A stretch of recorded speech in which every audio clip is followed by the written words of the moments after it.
Persidangan kasus kematian Prada Lukinamo di Peradilan Militer 315 Kupang kembali dilanjutkan. Hari ini, seorang anggota TNI dihadirkan sebagai saksi. Saksi merupakan Letda Infantri Lukman Hakim Oktavianto yang merupakan komandan peleton di Batalion Yonif Teritorial Pembangunan 834 Waka Ngamere di Kabupaten Nagekeo, Flores, Nusa Tenggara Timur.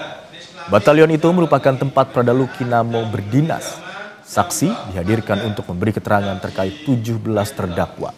Total ada 12 saksi yang dihadirkan untuk 17 terdakwa. Saksi digali keterangannya untuk mengetahui kronologi kematian Prada Luki yang diduga dianiaya seniornya.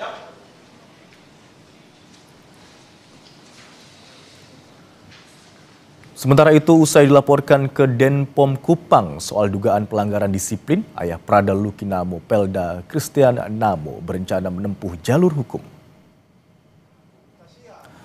Kuasa hukum Pelda Christian Namo, Rika Permatasari, bilang pihaknya akan melapor ke Komnas HAM dan meminta perlindungan LPSK merespons laporan pelanggaran disiplin kliennya. Rika menilai pernyataan dan rem Brigjen Hendro Cahyono soal pelanggaran disiplin Pelda Christian Namo tidak tepat di tengah situasi klien dan keluarganya yang tengah berduka. Menurut Rika, laporan pelanggaran disiplin militer kliennya bisa membuat persidangan kasus kematian Prada Luki bias. Tentunya kami akan melaporkan hal ini kepada Komnas HAM, baik Komnas HAM nasional maupun internasional. Itu akan kami tempuh sebagai upaya hukum, dan berikutnya juga kami akan meminta perlindungan hukum dan pendampingan psikologi dari LPSK. Informasi selengkapnya mengenai persidangan kasus kematian Prada Luki yang menghadirkan saksi untuk 17 terdakwa akan disampaikan jurnalis Kompas TV di Putu Trisnanda dan juru kamera Roy Ilman. Selamat siang Putu. Bisa diceritakan mengenai jalannya sidang dengan kesaksian komandan peleton tempat mendiang Prada Luki bertugas yang berlangsung hari ini? Ya, selamat siang Imron dan juga saudara. Sidang baru saja selesai. Jadi tadi keterangan dari Letda Infantri Lukman Hakim Oktavianto yang merupakan komandan peleton. Tapi di momen peristiwa kekerasan terjadi ini sedang menjadi perwira jaga begitu ya. Itu sudah selesai juga disampaikan. Kalau melihat bagaimana keterangan dari saksi yang dihadirkan, ini memang tidak banyak yang diketahui oleh saksi begitu terkait dengan peristiwa kekerasan yang terjadi. Tapi memang ada beberapa hal yang disampaikan oleh saksi di mana melihat beberapa terdakwa ini ada di saat aksi kekerasan itu dilakukan pada Prada Lukinamo, ya ini pada tanggal 28 Juli di mana saksi mengaku melihat terdakwa 1 dan juga terdakwa 3 begitu ya. Ini ada di area tersebut, ada yang memegang selang, ada yang kemudian juga membawa minyak tawon begitu. Dan tentu saja ini akan menjadi kepingan-kepingan yang nantinya akan dikumpulkan dengan keterangan-keterangan saksi yang lain. Tapi Imron dan juga saudara, sebetulnya yang menarik pada proses persidangan pada kali ini adalah momen di mana majelis hakim yang memanggil saksi ke depan untuk membacakan satu peraturan yang dimiliki oleh TNI begitu, di mana tadi disampaikan bahwa tradisi dalam tanda kutip pembinaan yang dilakukan di masing-masing satuan yang kemudian mengarah pada melanggar HAM, kemudian mengarah pada kekerasan atau bahkan yang bisa memicu adanya korban jiwa meninggal dunia, ini sudah tidak boleh lagi dilakukan. Hal ini juga diminta majelis hakim untuk dibacakan begitu ya di muka sidang, karena dari keterangan-keterangan saksi bahwa memang kekerasan dengan salah satunya menggunakan selang ini merupakan tradisi pembinaan di satuan begitu, sehingga seharusnya karena itu sudah menjadi tradisi begitu sehingga dibiarkan menjadi hal yang biasa. Padahal kalau mengacu pada peraturan dasar dari TNI tersebut, tradisi-tradisi seperti yang dilakukan terhadap Prada Lukinamo ini seharusnya tidak lagi dilakukan, sehingga perwira jaga, perwira piket ataupun juga komandan kompi, komandan peleton ini punya kewajiban untuk menghentikan tradisi tersebut ketika hal tersebut dilakukan di satuannya ataupun juga dilakukan oleh anak buahnya.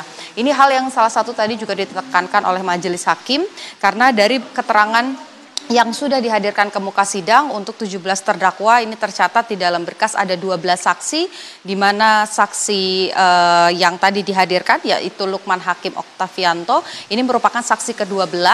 Jadi seluruh saksi sudah dihadirkan, termasuk juga saksi tambahan ada 2 dokter begitu ya dari RSUD Airamo yang juga sudah memberikan keterangan.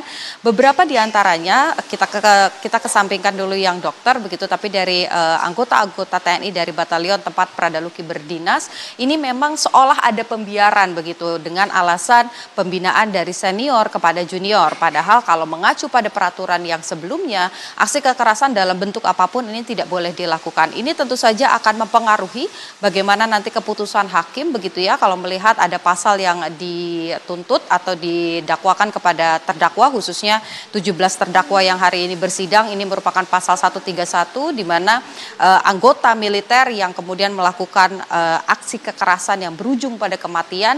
Ini poin demi poinnya atau unsur demi unsur di dalam pasal tersebut ini lambat laun begitu ya, kalau kita ikuti jalannya proses persidangan yang sudah 3 pekan ini mulai memenuhi unsur begitu. Jadi kalau di dalam hukum ada beberapa bagian dari pasal yang harus dibuktikan untuk meyakinkan majelis hakim. Kalau mengutip bagaimana pasal 131 dari KUHP militer, ada penyiksaan atau aksi kekerasan begitu yang dilakukan oleh anggota militer dan berujung pada kematian. 3 poin ini sebetulnya kalau dari keterangan saksi baik itu dokter, kemudian anggota TNI yang dihadirkan, keluarga juga yang sudah bersaksi di muka sidang, ini sebetulnya sudah memenuhi unsur di mana aksi kekerasannya betul terjadi. Kemudian secara periode ini juga dari akhir Juli sampai dengan awal Agustus, Pradaluki Namo akhirnya dinyatakan meninggal dunia. Ini juga terbukti begitu ya, kekerasannya ada, terbukti dari juga barang bukti, kemudian hasil visum luar begitu di mana ada luka-luka di sekujur tubuh Pradaluki, kemudian keterangan dari dokter yang menyampaikan bahwa 3 pemicu atau 3 penyebab kematian Pradaluki, ada infeksi, kemudian kerusakan fungsi limpa dan gagal ginjal, ini dipengaruhi karena adanya infeksi luar atau luka-luka di sekujur tubuh Luki, yang tentu saja ini disebabkan karena adanya kekerasan. Jadi kekerasan menyebabkan kematian, ini sebetulnya unsurnya sudah terlihat begitu ya dari keterangan saksi, tapi untuk memutuskan apa putusannya, apa hukuman untuk para terdakwa, sabar dulu Imron dan juga saudara, karena masih ada keterangan terdakwa, kemudian masih ada keterangan ahli nanti di pekan depan yang akan juga dihadirkan di muka sidang. Setelah itu pemeriksaan barang bukti, baru majelis hakim bisa memutuskan apa keadilan yang bisa diberikan kepada Luki dan juga keluarga Luki. Imron. Baik, salah satu saksi yang dihadirkan baru saja memberikan keterangan adalah Komandan Peleton di tempat atau Satuan Pradaluki berdinas, yakni Letda Infantri Lukman Hakim Oktavianto. Dan salah satu hal yang juga menarik yang ditekankan oleh majelis hakim adalah tentang tradisi pembinaan di kesatuan atau tempat Luki Namo berdinas. Terima kasih atas laporan Anda, jurnalis Kompas TV Niputu Trisnanda dan juru kamera Roy Ilman.